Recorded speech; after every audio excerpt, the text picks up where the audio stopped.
NBR কর্মকর্তা কর্মচারীদের complete shutdown কর্মসূচির কারণে সারা দেশে বন্দরগুলোতে দেখা দিয়েছে অচলাবস্থা। আমদানি রপ্তানিতে শুল্কায়ন কার্যক্রম বন্ধ থাকায় বিপাকে ব্যবসায়ীরা, আটকা পড়েছে পণ্যবাহী অসংখ্য ট্রাক। এনবিআর বিলুপ্তির প্রতিবাদ ও চেয়ারম্যানের পদত্যাগ দাবিতে এই কর্মসূচি আগামীকালও চলবে। দ্রুত সংকট সমাধানে না হলে ব্যাপক লোকসানের শঙ্কায় ব্যবসায়ীরা। শনিবার সকাল ৯টা থেকে চট্টগ্রাম কাস্টমসে শুরু হয় কমপ্লিট শাটডাউন কর্মসূচি। তালা ঝুলিয়ে দেওয়া হয় শুল্কায়ন শাখার সব কক্ষে। কোনো কর্মকর্তা কর্মচারী কাজে যোগ দেননি। শুল্কায়ন কার্যক্রম বন্ধ থাকায় কাস্টমস অফিসে এসে ফেরত যান আমদানি রপ্তানিকারকদের প্রতিনিধিরা। একটা নির্দেশনা ছিল যে ২ শনিবার খোলা থাকবে। গত শনিবার ১২টা পর্যন্ত বন্ধ ছিল, এরপরে কাজ হয়েছিল। আজকেও জানি যে কাজ হবে। গতকালকে রাত্রে একটা বিজ্ঞপ্তি পেলাম যে আজকে থেকে কমপ্লিট শাটডাউন অনির্দিষ্টকালের জন্য। এটা আপনার একটা সুস্থ সমাধানে না আসে, এরকম হ্যাঙ্গিং অবস্থা থাকে, তাহলে তো আস্তে আস্তে ডে বাই ডে এটা হবে, ডিমেশন হবে। সকাল থেকে ফাঁকা বেনাপোল কাস্টমস হাউস। বেকার সময় কাটাচ্ছেন বন্দরের সাথে সংশ্লিষ্ট শ্রমিকরা। অচল অবস্থা তৈরি হয়েছে হিলি স্থলবন্দরেও। বিল অব এন্ট্রি দাখিল থেকে শুরু করে কাস্টমস শুল্কায়ন বন্ধ থাকায় বন্দর থেকে আমদানি হওয়া পণ্য খালাস নিয়ে বিপাকে ব্যবসায়ীরা।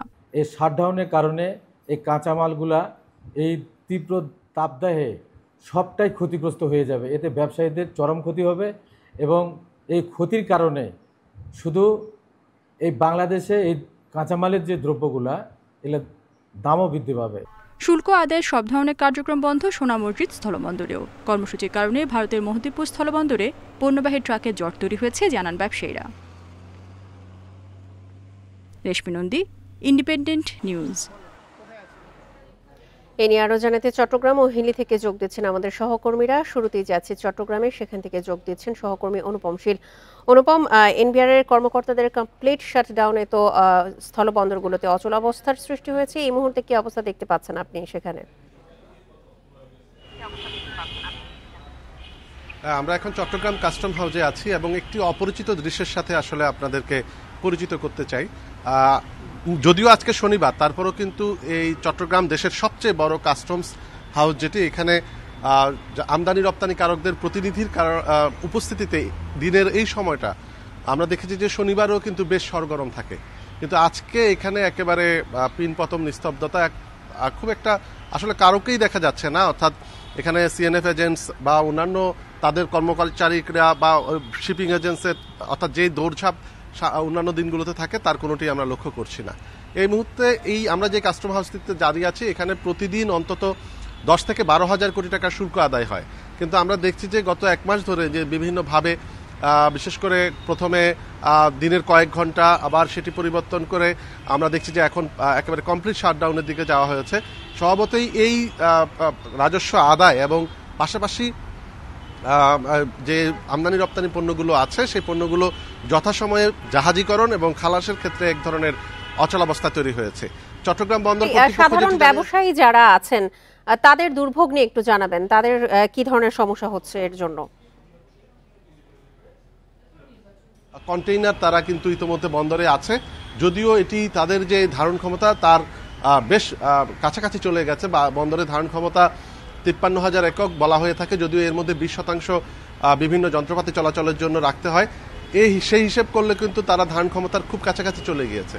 এর প্রেক্ষাপটে আমদানি রপ্তানিকারকের প্রতিনিধিরা বা আমদানি রপ্তানিকারকরা বলছেন যে যদি এই অবস্থা অচলাবস্থা চলতে থাকে তাহলে কিন্তু দেশের শিল্প বা কলকারখানাগুলোর কাঁচামাল সংকট তৈরি হবে এবং পণ্য জাহাজীকরণের ক্ষেত্রে অর্থাৎ রপ্তানির ক্ষেত্রে একটি সংকট তৈরি হওয়ার আশঙ্কা আছে।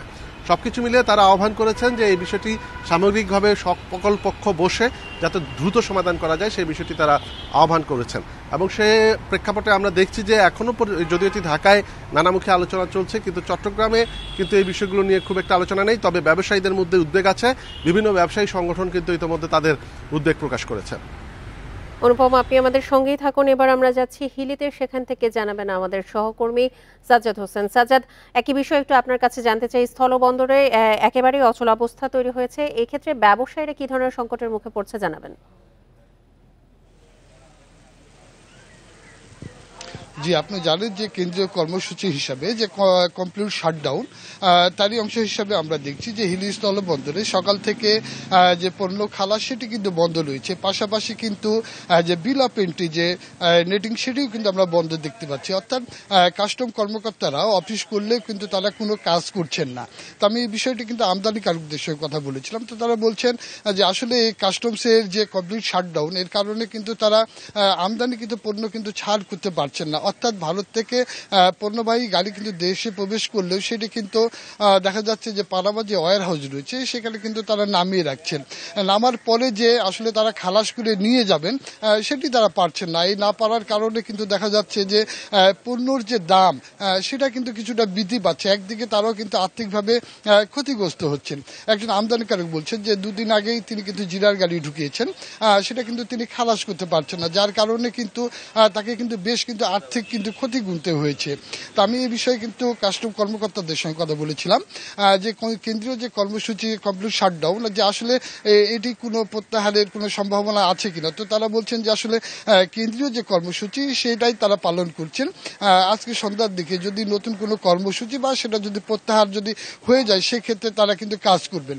আমরা কিন্তু একটা জিনিস দেখছি যে সকাল থেকে কিন্তু যে কাস্টম কর্মকর্তারা তারা কিন্তু অফিস করছেন, অফিস করলে কিন্তু কোনো কাজ করছে না। এখানে আমি কিছু সিএনএফ ব্যবসায়ীকে দেখেছি যারা পণ্য খালাস করার জন্য বিল অফ এন্ট্রি ফেলার জন্য এসেছিলেন, কিন্তু তারা করতে পারছেন না।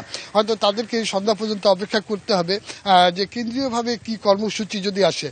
যদি এটি প্রত্যাহার করে নেওয়া হয় তো দেখা যাচ্ছে যে কালকে রবিবার, সেক্ষেত্রে কাল থেকে কিন্তু পুরোদমে কাজটা চালু হবে। আর যদি প্রত্যাহার যদি না হয় সেক্ষেত্রে কিন্তু যে বন্ধ তার কিন্তু একটা বিরূপ প্রভাব কিন্তু পড়বে। অর্থাৎ যেসব পণ্য আসছে সেটি কিন্তু খালাস করতে পারছেন না, যার কারণে ব্যবসায়ীরা কিন্তু আর্থিকভাবে কিন্তু ক্ষতিগ্রস্ত হচ্ছেন।